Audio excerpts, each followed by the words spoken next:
Hey everyone, welcome back to the channel, Doge Army. Welcome back. Let's break it down. We're going to get into some exciting poly market odds with Dogecoin hitting all-time highs, as well as a very pivotal moment in the chart as we look at the price action for Doge. I'm going to break it all down for you guys in this video.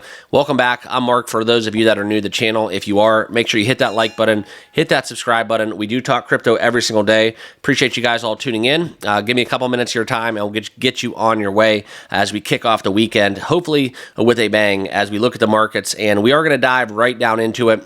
Please remember, though, guys, not financial advice. Always do your own research and due diligence. But let's look right now at Dogecoin, up 4.4%. So a little bit of a surge as we've gotten above that $25 or 25 cents level. And now we're trading, we hit a high of 28.52 on the charts, and now at 27.89. Dogecoin continuing its good week into the green, up 11.3 in the last 7 days. And just on today, guys, up 4.4%. Okay, so why is Dogecoin moving? Okay, well, first and foremost, the crypto markets have been volatile.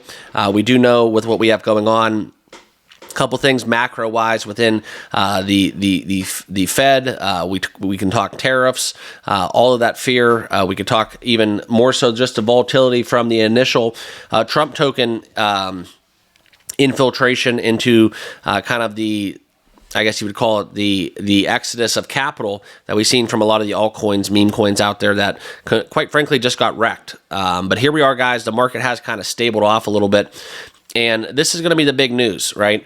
Right now, traders are betting on the all-time high as an SEC approval for an ETF for Dogecoin hits all-time high in terms of sentiment.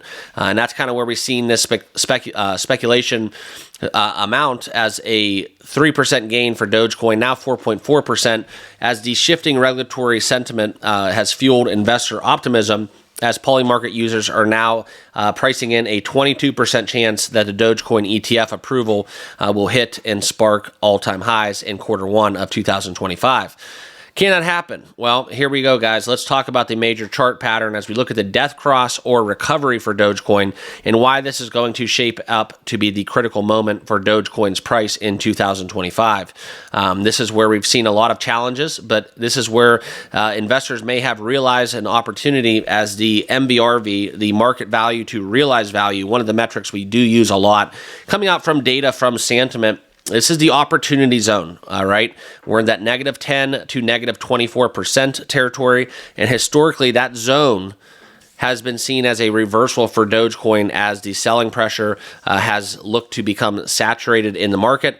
And that's when investors step in buying Dogecoin or whatever asset at a low price in anticipation of a sharp rebound, okay? So a lot of whales out there, a lot of traders are taking advantage of these cheap prices for Dogecoin. This could be, you know, if you do believe in this to be a recovery and not a death cross, this could be the last chance to buy Doge before we've seen an all-time high spark, a parabolic movement into the green, okay?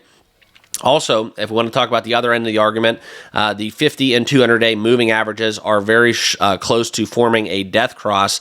That's when that 200-day and 50-day do cross over, and the 200 goes below that, and that signals a downtrend that could weigh into investor selling, which would realize what we would call a 4-month long of bullishness that we would be ending there on the chart patterns, okay? But even if this recovery continues to be delayed, we have a lot of things coming in the works, right? Not only the prospects of a Dogecoin ETF, but also we could talk about the prospects of just Doge, Department of Government Efficiency. Elon Musk is on, his face is front and center, the Doge father. Whatever news outlet you do watch, all you're hearing about right now is Elon Musk and what is happening at the top in Washington, okay? So that's the only thing that kind of leaves me baffled is we have all of this news, all of this steam, and yet Dogecoin has not seen the run that we were all anticipating, okay? But the biggest thing right now is if we do want to see this rebound, flipping the resistance into support, that is kind of what we want to do. If you want to talk a little bit deeper, we would need to get up above 30 cents. And if we do secure this level, this would be one positive step in the beginning of a potential price recovery for Dogecoin on the charts, okay? And if we do flip that, that would be kind of validating the the bullish outlook and talk about the narrative that Dogecoin in this rebound is gaining some traction. But I do think it's something worth noting that we've seen this push back in November of 2024, and we've been since consolidating in a downward kind of trend. But it's something where if you do believe in Dogecoin breaking out, this is kind of potentially the last chance that you have below 30 cents to get involved with Dogecoin.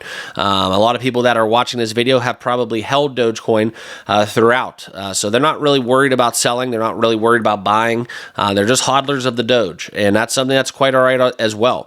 We were talking about Dogecoin at 8 cents here on the channel, scooping up at discounted value. And this is where it's paid off in the long haul. As right now, it's something that I'm not looking to sell my Dogecoin because I do think there is an avenue where in 2025 we can hit $1 on the charts very, very easily, especially if we do get some bullish tailwinds coming out from X payments as well as the Dogecoin ETF. So that's my update with all things Doge for today. Appreciate you guys all tuning in. If you have not done so already, make sure you hit that like button, hit that subscribe button, and we'll see you all in the next video. Have a great rest of your day. Peace.